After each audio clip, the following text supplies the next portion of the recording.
pour vous, quelle serait la ville idéale? Il n'y a pas de ville idéale, parce qu'il faut comprendre que les villes, c'est les lieux dans lesquels les hommes et les femmes vivent. Parfois, ils ont été construits depuis des millénaires.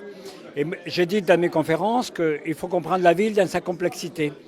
D'une part, il n'y a pas de baguette magique, et deux, j'ai dit aux habitants des villes aussi que les villes elles seront toujours imparfaites, elles seront toujours incomplètes, et les villes sont également extrêmement fragiles. Quelle est votre définition d'une ville intelligente? Une ville intelligente, pour moi, est avant tout une ville qui offre une qualité de vie aux citoyens pour qu'on puisse vivre dignement, pour qu'on puisse avoir un travail, pour qu'on puisse faire ses courses, pour qu'on puisse s'épanouir, pour qu'on puisse apprendre, pour qu'on puisse se soigner. C'est une ville dans laquelle les ressources permettent à tous et chacun de s'épanouir en tant qu'être humain. Quelle est l'idée du concept que vous appelez ville du quart d'heure?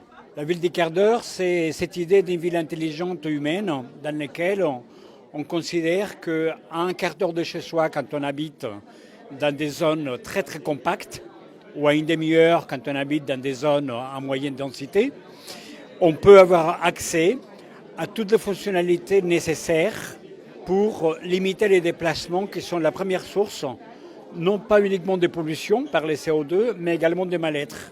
Ce que nous avons vécu cet hiver dans des grandes villes comme Paris, mais un peu partout en France, avec l'Hydra des cheminots, a montré deux choses. La première, c'est que nous ne sommes pas conscients de ce que la ville nous offre comme ressources. Parce que nous prenons le métro pour faire 2 stations avec une correspondance, en sachant qu'à pied, on irait probablement plus vite.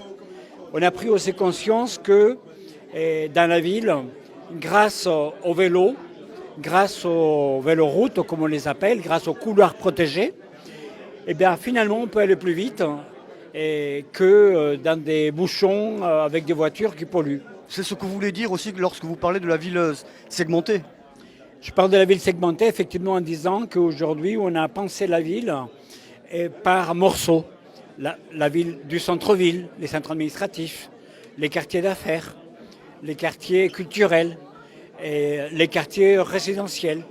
Donc cette ville a éclaté la manière de vivre parce qu'elle est très étalée, elle nous oblige à faire beaucoup de déplacements. Donc j'ai dit qu'il faut déconstruire la segmentation, non pas pour faire des petits villages à l'intérieur d'une ville et ne pas sortir de celui-là, tout simplement à se dire qu'on peut profiter au mieux de son quartier et des siens, tout en allant en vélo ou en métro ou en bus à d'autres endroits qui sont indispensables. L'hôpital, le stade, les palais de congrès.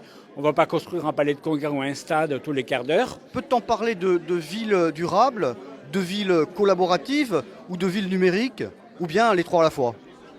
Une ville durable, par définition, est une ville qui est à la convergence du défi écologique, le changement climatique et la biodiversité, du défi social, l'exclusion sociale et la fracture sociale, et de l'économique, donc la lutte contre la pauvreté pour les partages.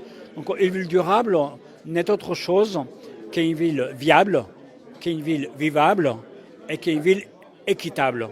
Au XXIe siècle, nous avons Internet partout, sur le moindre smartphone, même Internet des objets, même le frigo ou la télé est connecté.